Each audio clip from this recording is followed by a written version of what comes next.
दररोजच्या त्याच मसाला भाज्या खाऊन कंटाळा येतो. अशा वेळेस वाटतं कधीतरी साधं सोपं सिंपल जेवण असावं.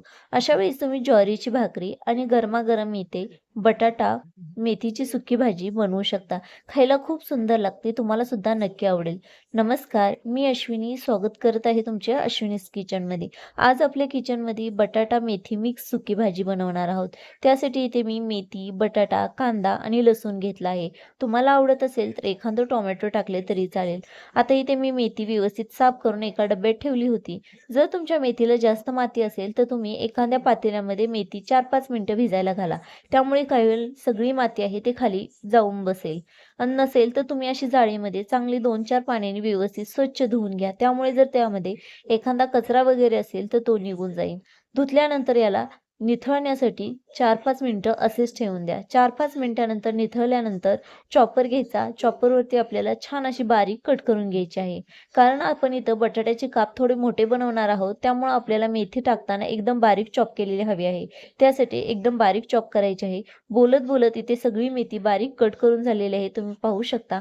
आता याला आपण काढून घेऊया. बरोबरच आपल्याला इथे कांदा कट करायचा आहे. कांदा सुद्धा आपल्याला बारीक कट करून घ्यायचा आहे. कांद्यामुळे ना बटाट्याला फ्लेवर खूप छान येतो. त्यामुळे आपल्याला इथं कांद्याचा वापर करायचा आहे. त्यामुळे तुम्ही इथे तुमच्या क्वांटिटीनुसार कांदा कमी जास्त करू शकता. आता इथे बोलत बोलत कांदा सुद्धा कट करून झालेला आहे. आता आपल्याला बटाटा कट करायचा आहे. इथे मी 2 बटाटे घेतले होते, पण मी याच्यामध्ये आता एकच बटाटा वापरणार आहे. तो सुद्धा छान असा स्वच्छ धुवून घेतला. धुतल्यानंतर त्याची साल काढून घ्यायची आहे. जर वरती माती असेल आणि तुम्ही साल काढायला गेला ना, तर ते हाताला लागल्यानंतर बटाट्याला लागते. त्यामुळे बटाटा सुद्धा काळा दिसायला चालू होतं. त्यामुळे आधी सुरुवातीला बटाटा स्वच्छ धुवा. नंतर त्याला व्यवस्थित साल काढून कट करून घ्या. बटाटा कट करताना थोड्या मोठ्या आकारात कट करा. कारण आपण इथे बटाटा मेथी मिक्स बनवत आहोत, तर त्यासाठी आपल्याला बटाट्याच्या फोडी थोड्या मोठ्याच हव्या आहेत. त्याही स्वच्छ धुवून साईडला ठेवून देऊया. आता लसूण घेऊया. लसूण इथे 10-15 लसणाच्या पाकळ्या घ्या आणि बारीक चॉप करून घ्या. यामुळे ना फ्लेवर खूप छान येतो, कारण मेथीच्या भाजीला लसणाचाच हा मान असतो. चला तर इथे सगळे कट करून झाले आहे. गॅस चालू करूया. गॅसवरती कढई ठेवायची. कढईमध्ये साधारण मोठे चमचे 2 तेल टाकायचं. मेथीच्या भाजीला तेल थोडे जास्तच लागते.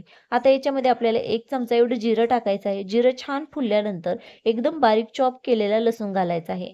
लसूण सुद्धा छान असा गोल्डन होईपर्यंत आपल्याला हलवून व्यवस्थित परतायचा आहे. जर तुम्हाला इथे आवडत असेल तर तुम्ही हिरव्या मिरचीचा सुद्धा वापर करू शकता. पण जर तुम्हाला आवडत नसेल तर याच्यामध्ये तुम्ही तुमच्याकडे जो मसाला आहे तो मसाला याच्यामध्ये घालू शकता. आता इथे मी बारीक कट केलेला कांदा सुद्धा घातला आहे. कांदा सुद्धा आपल्याला हलका ब्राऊन गोल्डन होईपर्यंत छान असा परतून घ्यायचा आहे.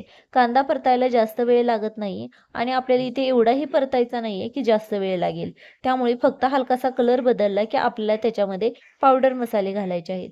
सुरुवातीला आपण इथे 1 चमचा एवढी हळद पावडर घालूया.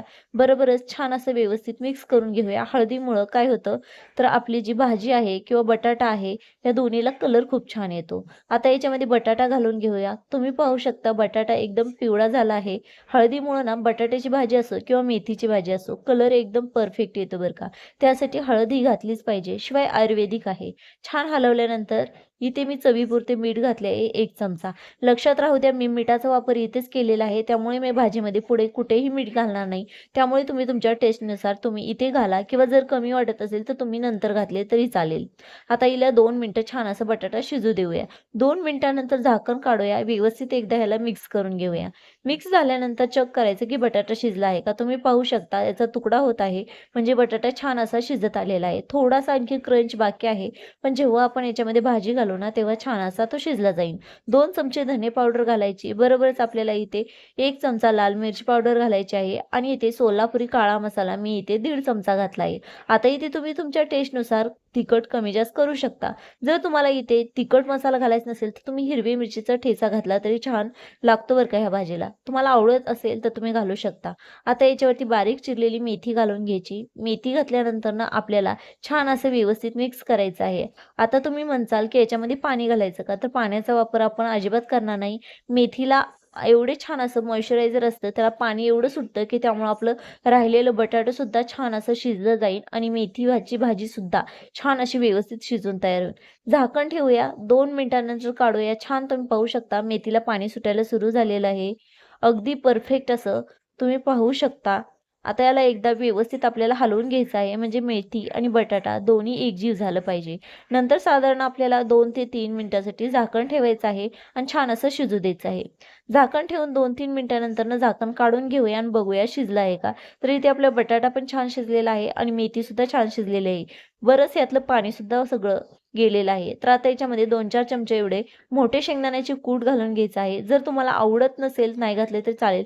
पण शक्यतो कोणतीही अशी पालेभाज्या बनवताना जर कच्च्या शेंगदाण्याचा कुट्टा जर घातला ना, त्याचा फ्लेवर आणखी दुप्पट होतो बरं का. त्याच्यामुळे मी घेतला आहे.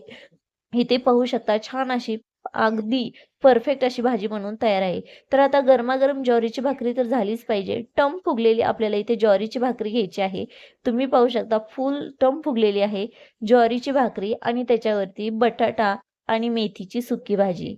आहे ना कॉम्बिनेशन परफेक्ट. अगदी साधं-सुधं जेवण. दररोजचे मसालेदार पदार्थ खाण्यापेक्षा कधी-कधी आठवड्यातून 1दा-2दा असे साधं-सुधं जेवण नक्की करायला हवं आणि अगदी हे जेवण केल्यानंतर ना मन शांत होतं बरं का.